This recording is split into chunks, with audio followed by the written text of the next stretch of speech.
धर्मांतरण इस देश के अंदर तलवार के धार पर नहीं हुआ है, सामाजिक आर्थिक कारणों से हुआ है। हर व्यक्ति का अपना अधिकार क्षेत्र है, लेकिन इसका राजनीतिकरण करने पर मुद्दे की गंभीरता घट जाती है। नहीं करें तो हम इकोनॉमिक मैनेजमेंट वाला है, लैंड मैनेजमेंट वाला हम है। एमएलए जीत गया, 2-3 को कम जीतता तो वो सुपड़ा साफ हो जाता है। लोग का कोका कोला और जेके सीमेंट का प्लांट का उद्घाटन बक्सर में हो रहा है, जो आध्यात्मिक पर्यटन कर रहा है। बिहार विधानमंडल का बजट सत्र कल समाप्त हो गया।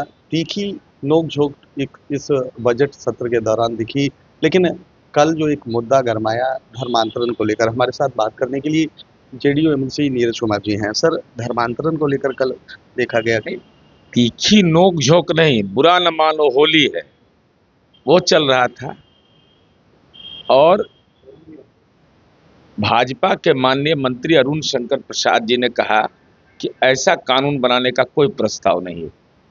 और स्वामी विवेकानंद जो आइकॉन माने जाते हैं, उनके जीवन वृत्त को जब पढ़िएगा तो उसमें लिखा हुआ है कि धर्मांतरण इस देश के अंदर तलवार के धार पर नहीं हुआ है, सामाजिक आर्थिक कारणों से हुआ है।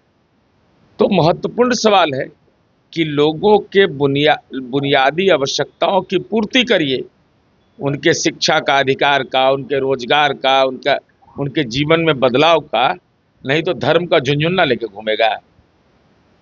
अरे हर व्यक्ति का अपना अधिकार क्षेत्र है, लेकिन इसका राजनीतिकरण करने पर मुद्दे की गंभीरता घट जाती है।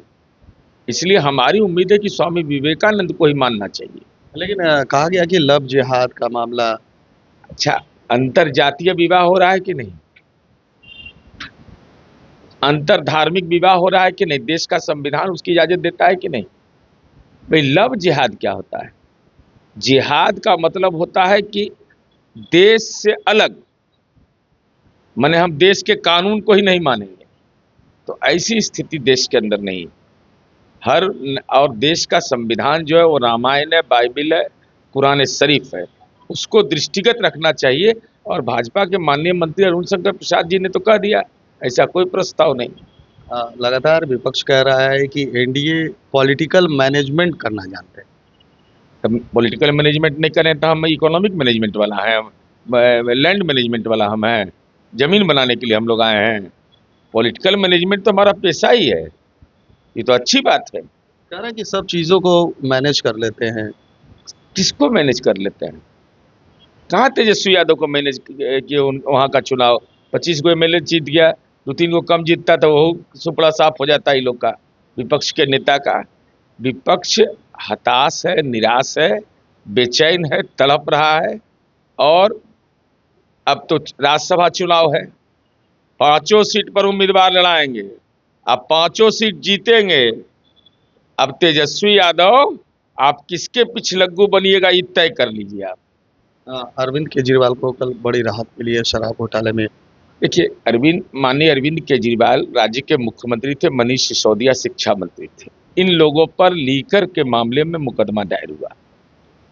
साक्ष्य के अभाव में निचली अदालत ने उनको बरी किया है।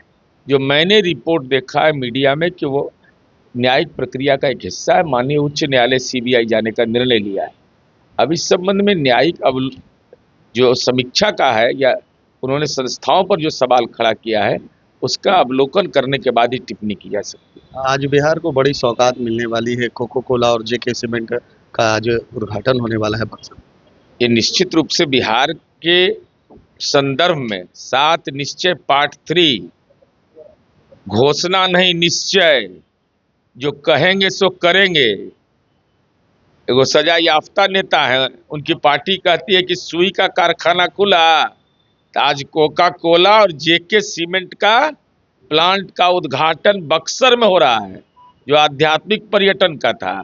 तो उसका सुई जो होगा ना विकास का, वो दर्द करेगा राष्ट्रीय जनता दल को, लेकिन वो आह करेगा और बक्सर की जनता वाह बोलेगी। तो ये थे एमएलसी नीरज कुमार जी, जिन्होंने साफ तौर पर कह दिया है कि बिहार में उद्योग के क्षेत्र में विकास हो रहा है, जिसकी पहल बक्सर से की गई है। कैमरा पर्सन गोलू के साथ सुधेंद्र रमन, NBC 24।